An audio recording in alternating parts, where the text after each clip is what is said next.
Okay. All right. I'm here with Hungate, not Mr. Hungate. That's right. Hungate. Okay. Known each other a long time, and he has absolutely had some great horses. Not just good, but some great horses. Worked hard. Him and his wife Rhonda worked hard at it, and really is a blessing. It's good to have you. Good to see you. Good to be here. Tell me this. What have you seen change over the years when we talk about horse shows? And you've been showing for a long time. How many years are we talking about you've been working with horses? I'm 59, and I've been doing it since I've been throwing with horses since I was a kid, probably 12, 13 years old. Right. Started out ponies, and then Woody come home with a padded horse probably when I was about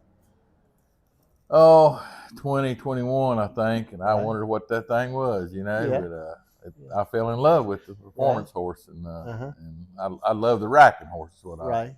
I always tell everybody I'm a racking redneck. You like? I like a racking horse. Yeah. Well, so we're talking. That's a long time.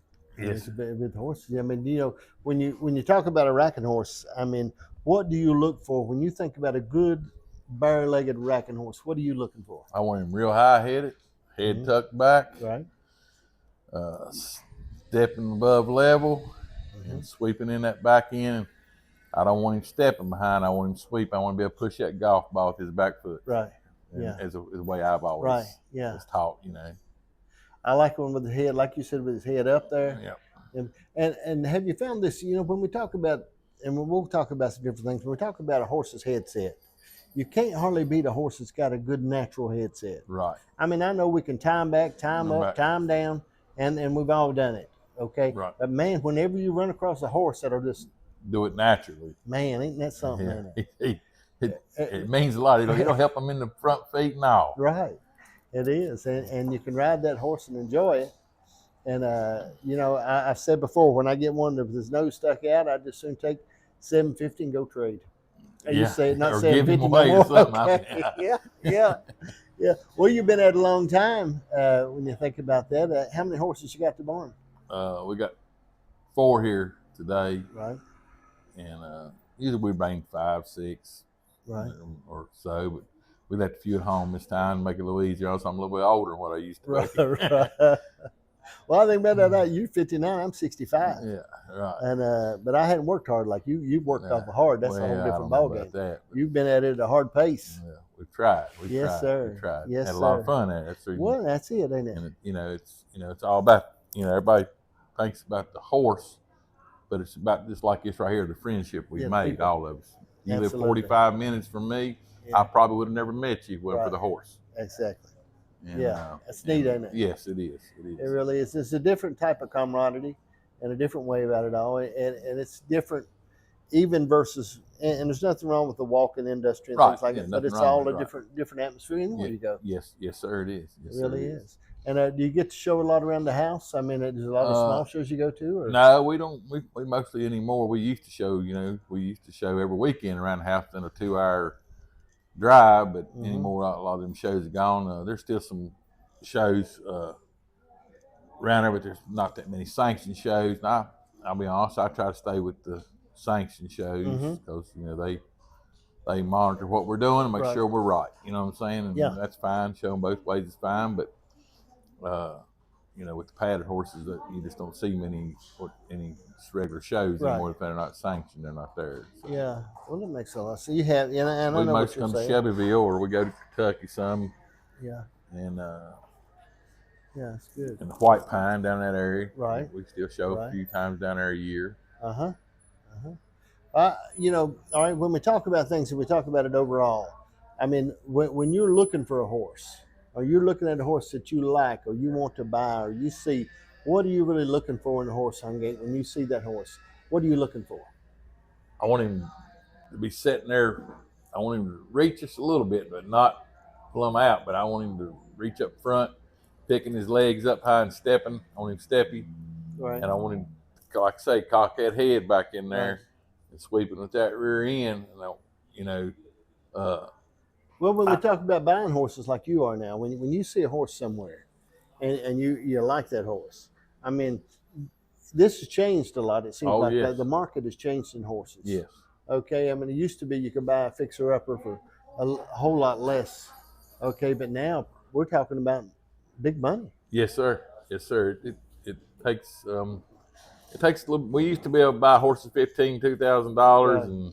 and could compete with them, you know. Right. But nowadays it takes a little better horse because we've improved our breed so much, I Right. think, and we've come a long ways from back in the '90s when we Right. first started and everything, you know. With this, but it does take a little money. But I still think a person can take a $3,000 horse and have a lot of fun. A horse don't know the difference, does Right, he? right. A horse don't know if you Right. gave 50,000 or 100,000 or you gave 2,500 Right, for it. It right, don't know the difference. right, It right. really don't. Exactly. And you know, I think if you take, you know, you can take that $3,000 horse sometimes. If you're young and you can work him a bunch, you might put him together and make some money with him. Exactly. What about when we talk about young horses? I mean, do you enjoy working with young horses? I did, but I'm too old now. Right. I used to love them. And the more they buck, the better I like them. Yeah. But not no more. We try to stay with mostly age horses anymore, or young Right. horse. You know, if I'm watching a 2-year-old or 3-year-old go, I want him to see him. You know, most time I want him bug-eyed out because I know he's got that show Got the grit. ability and the grit. Yeah, Yeah. the grit's what I'm looking for. Yeah. Yeah. Well, you know, there's some people that when we talk about, you know, I know when I talked to Fleetwood the other day, one thing he was talking about, he says, you know, if you get a real good horse and it does really good, you know, you like it and everything, but you don't have the same excitement as you do a young horse you see begin to come up. Yes. You know, start to do a little better. Yeah, he's making for you, or you see him making a better horse Right. every day or every week, every month. You know, you see the abilities where he's coming farther, just like an Right. athlete. They're an athlete. These horses are athletes. Right. Yeah. They're just like an athlete. They've got to improve. Mm-hmm. Stay I in the think business. I think it's interesting. I agree with you too. Huh? Well, we talked about that. We talked about young horses. We've talked about horse shows. All right. This is one thing I really see a whole lot of. I see you and Rhonda working together. Okay. Yeah. I mean, I see you working together, and that has got to be a blessing to share the Yes. love for the Yeah, same thing. We've had a lot of fun. That's how we've met at the horse show. Right. And, you know, it used to be our kids and stuff would go with us some. Our youngest daughter, she would stay with us all the time and help us and go to shows with us. But you know, she's got her own family now, and the other Right. kids do too. Which I'm sure if we was closer to home, the other kids would probably still come around and watch like they used to. But it was a family thing for us. Right. And we and hers, you know, we tried to get out of it one time, and it didn't last very long, but about a year or two. And I just told her we got to go back and do something, and that's what we did. And we said then when we come back at it, we said, well, we'll never go back out. Right. You know, we enjoyed it. Yeah. You know, it's been an enjoyment and a blessing to us. All right, and I'm going to go just a little bit deeper, okay? All right, when we think about marriage, you two seem like you get along. Now, maybe you fist fight in the back when I don't see anything like that, but you really do. I mean, she seems and it might be because she's easy to get along with. I mean, I'm sure it's me. I like that. That is faith. All right, I really do. But I mean, what do you think keeps you two strong when we talk about outside of the whole thing about horses and everything? But I mean, what do you think? What do you think makes a strong marriage? I'd say probably. It's a tough question, right? Yeah, it is. But but I think we're good friends. Yeah. We try. You know, I ain't always done right, lived right, but we try to anymore. We in the last several years we try to do right. We try to go to church and put God. You know, let God try to guide us. I guess. Right. Yeah. Is what I should say. But I think if I was going to start over, I'd start over with God. You know, first. You know what I'm saying? And but you know, we've worked together, and we I don't know how to put it. We just click. Right. You know, it's like I told her. You know, I hope I go before she does because I don't want to be left behind without her. Right. You know, because I'll probably go crazy. I don't even know how to turn the TV on. You know? Well, you know, I tell you, when I think about things, I can't think of an ill word you've ever said to me. Okay. I could be a grouchy. But I mean, but you haven't been. Yeah, and I think about with my wife. I mean, I'm not going to say anything mean to you. You're going to have to really push me back in the corner. Right. And I don't want to be mean. And you have to guard yourself. Okay, it's not something that just comes natural, because the natural part is rotten. But there's another part of us that we have to work to be kind. Yeah. And be kind to the people we love, don't we? We want to be kind to them, and when it comes to your wife, you got to work to be kind. Yeah, you gotta And give and take both right. ways, I think. And she's learned. I can blow my top, and she'll stand back and laugh at me. Yeah. And sometimes me and her will get into it pretty hot and heavy, and people think I've seen people walk away at the barn, we'd be into it or something. They'd walk away thinking we was going to be fighting, and then we'd look at each other and laugh and go on. They say, Yeah. "Well, we thought y'all was going to kill each other." Well, this just don't work that way. We respect each other. Yeah. And try to help. I think being patient, and I've tried to. Now there's a lot of things I've changed, and like I said, I've been married Saturday for 42 years, but Janice and I've been married, and I try to really work on. Even when it comes to stuff around the house. Now I've just now started taking the garbage out. We married 40 years, and I waited.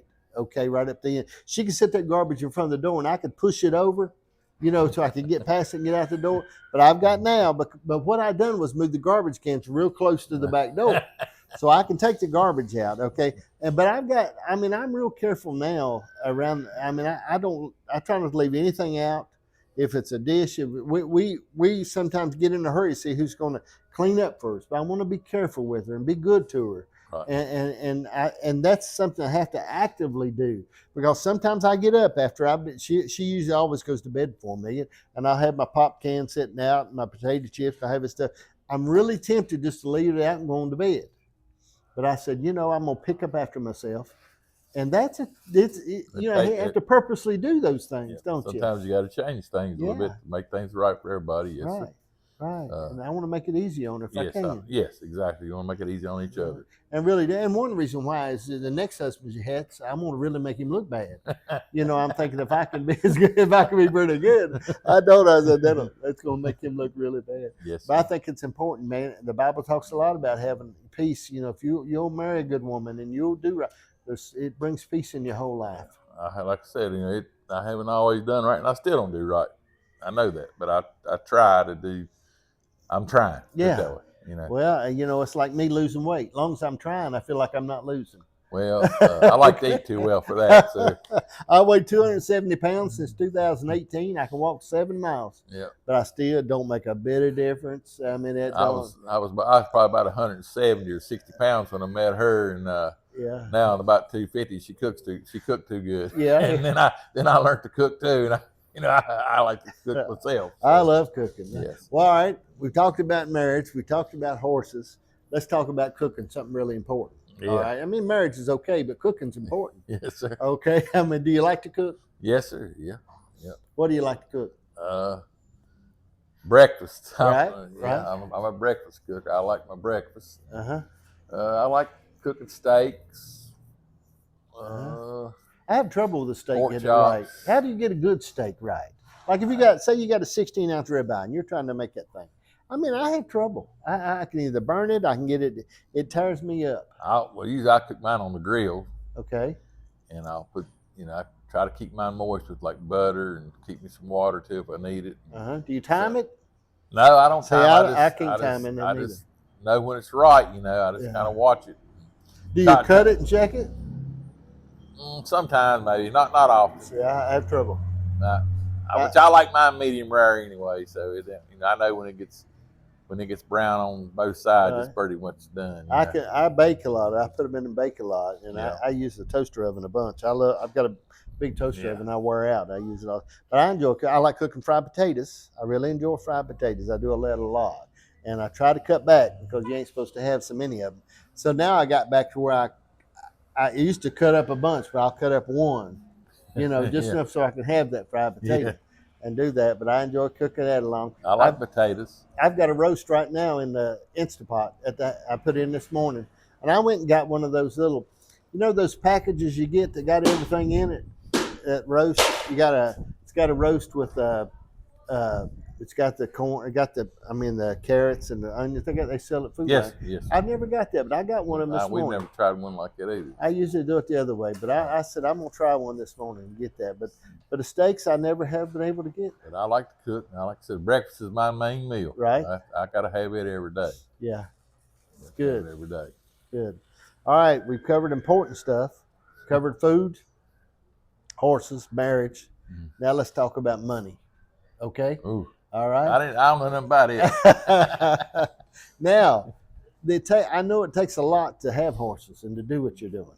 Okay, this is not just a poor man's sport. Okay, as much as we like to think about it, you've got to have income to do those things and that's all money's good for in the end. Right. Is what You're not gonna take it you're with you. enjoying it and doing it now. Right. But I mean, when we talk about doing what you're doing, what kind of advice? And there's people out there right now that want to show horses, want to do that. But I mean, what kind of advice could you give them when it comes to finances and be able to afford to do it? How could they do it easier, or what makes it hard? I think the biggest thing is like it's like with us, first you got to have a truck to pull with. Mm-hmm. If you're gonna buy a horse, you gotta go get it. So you have Right. a truck, trailer. Right. I mean, you could. If I was gonna start out, I'd do like I done years ago. We started out just going to local shows, and that way you ain't gotta have something that you can drive 500 miles Right. if you have to. If it breaks down, you're not that far. Get some help or something. But I would think to start out, it takes money. Yeah. Don't try to start so big. Right. Don't start. The first thing don't do is don't try to start so big, and don't try to get so many horses. Right. Because the more you get, the more it's going to cost to feed. I mean, years ago, feed was probably $6 a bag, and now a good bag of feed's going to cost you almost $20 a bag, Right. or $20-some, and Yeah. that's a 50-pound bag, But I remember we used to buy feed for $10 a hundred, Right. which was good feed back then, and now that same feed is in the 20s a hundred. What's hay costing now? Well, I've give anywhere from on square bales. I bought some here in Shelbyville when I got here off a buddy of mine. But he delivered it here, and it's real good hay. Sammy Davis brought it to me. I think it was $11 a bale. I think is what he charged me to deliver, which I thought that's a heck of a deal. Right.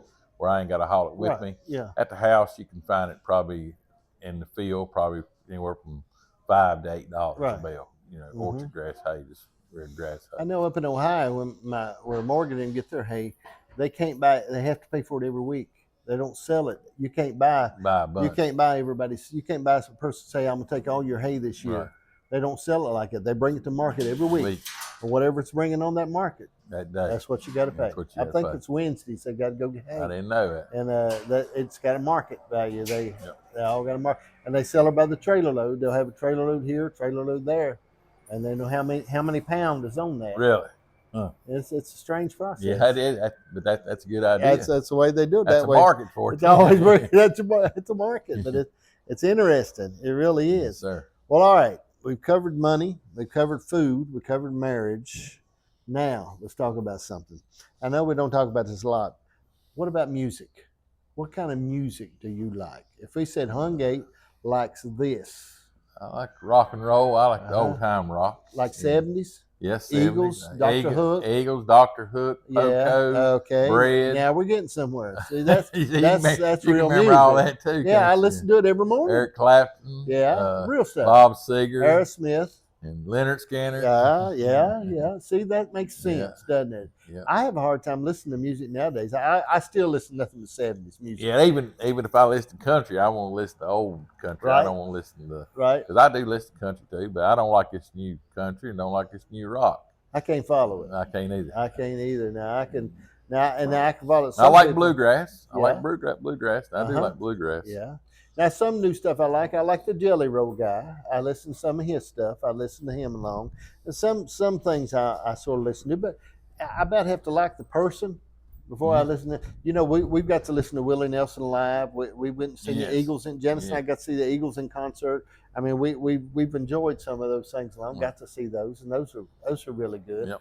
I try to make myself go listen to some live music sometimes and go listen to it. And when we go out to eat places, I like to go where they got some music going on. Yes, sir, I do too. We got to go the other day to was it Kid Rock's place in Nashville? No, Jason Aldean. No, we went to Jason Aldean's, but we went to Kid Rock's that restaurant. Man, that was good because I've seen it on the internet a lot. Right. They showed little clips, but we got to go to his place, and they had live music going on there, and it was really good. It was interesting. It really was. And one time I went to it was a fake Kid Rock down at Myrtle Beach. We was down there at Bike Week, and I thought it was the real Kid Rock. Okay, and it was the fake Kid Rock, and it was. I didn't know the difference. Okay. You still thought Elvis was there. Well, I mean, I see all the time Elvis here, and I'm thinking, well, you know, Janice says I live in my Laxy Daisy world. Well, I said I enjoy it. I just sort of go along, right, enjoy myself. But I mean, I like good music. Oh yeah, I do too. Yeah, I like it. I listen to it along and follow some things. I ain't much on rap. I can't. My ears are slow. And I always thought they was faking a lot of that rap, making it up as they go, but they're not. A lot of them people really are. They really got the words memorized. I guess they do. I don't know how. I was talking to Chelsea a minute ago about that. And we were discussing it, and I said I think they really are memorizing some of those words. It's pretty good. Yeah, I guess they are. Yep. Yeah. Well, you've had a lot of good horses. Okay, let's think about that just for a minute. You've had a lot of great horses, not just good horses, but great horses. So when you think about the great horses that you have, what stands out? What horses begin to stand out in your mind that you two have got together, one good, showed on, liked? The SmackDown horse we bought off a good friend of mine. We showed him several years. We've done good. You know, we won our first world on him, bare-legged. That's the first world we won. Then the 3-year-old we sold last fall. We didn't have him very long, but he's probably one of the better horses that we've ever owned. And Jose's Hard Chill, sold him to Laris Messadine. Yeah. He stands out. Right. And I like the Bonafide Deal horse we got now. We won the spring amateur class on him. Right. Like him. Yeah. We've had some good ones and we've had some bad ones. Right. And, well, what have you seen change when we talk about horses? I know we've seen a lot change in the industry. But I mean, what are some when we talk about what we're seeing, the changes that we're seeing now? In the racking industrial, I think I was talking to you yesterday about it a little bit, you know, or maybe I was talking to White this morning, White Dunn. The Speed Association's really come a long ways in the racking industry in the last year and a half. It's been picking up a little bit, but it really come a long ways now. The pleasure, there's a lot more pleasure horses what it used to be. And you know, we've kind of went a little bit with pleasure too to help us out, you know, getting in, showing and everything. We make sure but you know, the checking is, you know, it's a different type of horse nowadays. Right. And you know, you have to be on your game and everything's got to be right, and that's what it should be. And I think, you know, it's not like it used to be when a lot of stuff went on and stuff, but I think we got a better bred horse today. Breeding better horses, aren't we? We really are. I think we're breeding better horses that are sitting there. Because you think about when it started out years ago, we had some great horses the first way. Right. Second way, we didn't have as good a horse. Right. But now it's changed. The horses, some of the horse horses got a hold. It's getting better and better. And they're breeding her naturally. Right. They're naturally doing it better, you know. Yeah. I mean, back when you think about, I mean, I know you can remember, back when we had about a 32-ounce knocker boot. Okay. And now we got a 4-ounce chain. Well, I would have laughed my head off if somebody pulled. But, you know, when I was young, if somebody said, somebody get the 4-ounce chain. I said, is that a curved chain? You know, what are you going to do with a 4-ounce chain? Exactly. You know what I mean? And you think, and I was sharing, I remember back when I was young, we had horses that had actual calluses on the front. Yes, sir. You remember that? Yes, sir. I mean, you know, it wasn't like we're clean. Yeah, you know, clean horses now. You know, our industry's cleaned up on all that stuff. And we want our feet to look good and be good.